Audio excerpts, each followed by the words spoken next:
Advance homeopathy clinic ଆସିବା ପୂର୍ବରୁ କିଛି ଜରୁରୀ କଥା ଜାଣିବା ଆସନ୍ତୁ ଦେଖିବା। ହୋମିଓପାଥିର ମୂଳ କଥାଟା ହିଁ ଅଲଗା। ଏଠି କେବଳ ଲକ୍ଷଣକୁ ଦବାଇ ଦିଆଯାଏନି। ଲକ୍ଷଣ କମେଇବା ବଦଳରେ ପୂରା ବ୍ୟକ୍ତିଙ୍କୁ ଆଉ ତାଙ୍କ ଶରୀରକୁ ବୁଝିବା ଉପରେ ଜୋର ଦିଆଯାଏ। ଗୋଟେ ଭଲ ପରାମର୍ଶ କ୍ଲିନିକ୍ ଯିବା ଆଗରୁ ହିଁ ଆରମ୍ଭ ହୁଏ, ଆଉ ଏହାର ଆରମ୍ଭ ମନରୁ। ବହୁତ ଲୋକ ଅନେକ ଜାଗାରୁ ନିରାଶ ହେଇ ଦ୍ୱନ୍ଦ୍ୱରେ ପଡ଼ି ଏଠିକି ଆସନ୍ତି। ସେଥିପାଇଁ ସବୁଠୁ ଜରୁରୀ ହେଲା ମନକୁ ଖୋଲା ରଖିବା। ସେଇଠୁ ହିଁ ଆରୋଗ୍ୟର ଆରମ୍ଭ। ମନକୁ ତ ପ୍ରସ୍ତୁତ କଲେ, ଏବେ ଆସନ୍ତୁ ଦେଖିବା ଆଉ କ'ଣ ପ୍ରାକ୍ଟିକାଲ ପ୍ରସ୍ତୁତି ଦରକାର। ଆସିବା ପୂର୍ବରୁ ମୁଖ୍ୟତଃ 3ଟା କଥା ମନେ ରଖିବାକୁ ହେବ। ଚାଲନ୍ତୁ ଦେଖିବା। ସବୁ ପୁରୁଣା ରିପୋର୍ଟ ଆଣିବା ଜରୁରୀ। ଏହା ଚିକିତ୍ସାର ପ୍ରଗତି ଜାଣିବାରେ ସାହାଯ୍ୟ କରେ। ପ୍ରଥମ ଥର ଦେଖା କରିବାକୁ ପ୍ରାୟ 30ରୁ 60 ମିନିଟ୍ ସମୟ ଲାଗିପାରେ। ଏହି ସମୟଟା ପୂରାପୂରି ରୋଗୀଙ୍କ ପାଇଁ, ତେଣୁ ତରବର ନ ହୋଇ ସମୟ ଦେବା ଜରୁରୀ। କିଛି ଛୋଟ କଥା ଉପରେ ଧ୍ୟାନ ଦେଲେ ପରାମର୍ଶ ଭଲ ହୁଏ ଆଉ ବିଶ୍ୱାସ ବି ବଢ଼େ। ହେଲେ ସବୁଠୁ ମଜା କଥା କ'ଣ ଜାଣନ୍ତି?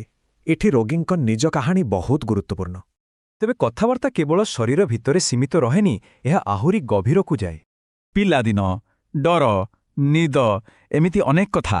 ପ୍ରତିଟି ତଥ୍ୟ ଏକ ସମ୍ପୂର୍ଣ୍ଣ ଚିତ୍ର ଦିଏ। ଏସବୁ ତଥ୍ୟରୁ ଜଣେ ବ୍ୟକ୍ତିର ସ୍ୱତନ୍ତ୍ର ଶରୀର ଗଠନକୁ ବୁଝିବାରେ ସହଜ ହୁଏ।